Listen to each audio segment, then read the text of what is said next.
Hello friends!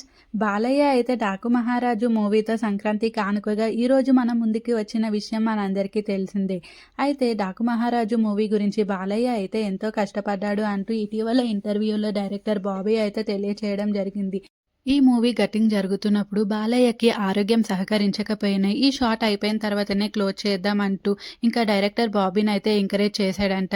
ఇటీవల ఈ movie ప్రమోషన్‌లో భాగంగా డైరెక్టర్ బాబీ అయితే బాలయ్య గురించి చెప్తూ బాలయ్యని పొగడ్తలతో ఆకాశమే ఎక్కించాడని చెప్పవచ్చు. అలాగే ఈ సినిమాకి అంత ప్రమోషన్‌లు ఎక్కువగా చేయకపోయినా సరే, ఈ సినిమాలో ఐటెమ్ సాంగ్ ద్వారా అయితే బాగా పబ్లిసిటీ వచ్చిందనే చెప్పవచ్చు.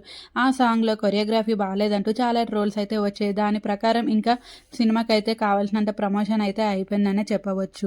అయితే 'డాకు మహారాజు' మూవీకి వచ్చిన రెస్పాన్స్‌ని చూసి బాలయ్య అయితే షాక్‌కి గురయ్యాడనే చెప్పవచ్చు. సంక్రాంతి కానుక ఇచ్చేసావు బాలయ్య నువ్వు మాకు, సంక్రాంతి విన్నర్ నువ్వే అంటూ బాలయ్య ఫ్యాన్స్ అయితే ట్విట్టర్‌లో హడావిడి చేస్తున్న విషయం కూడా మనందరికీ తెలిసిందే.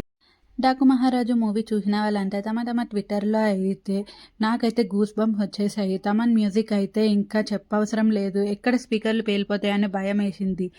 బాలయ్య యాక్టింగ్ ఇంకా అదరగొట్టేశాడనే చెప్పవచ్చు. కొన్ని చోట్ల అయితే ఏడిపించేశాడనే చెప్పవచ్చు.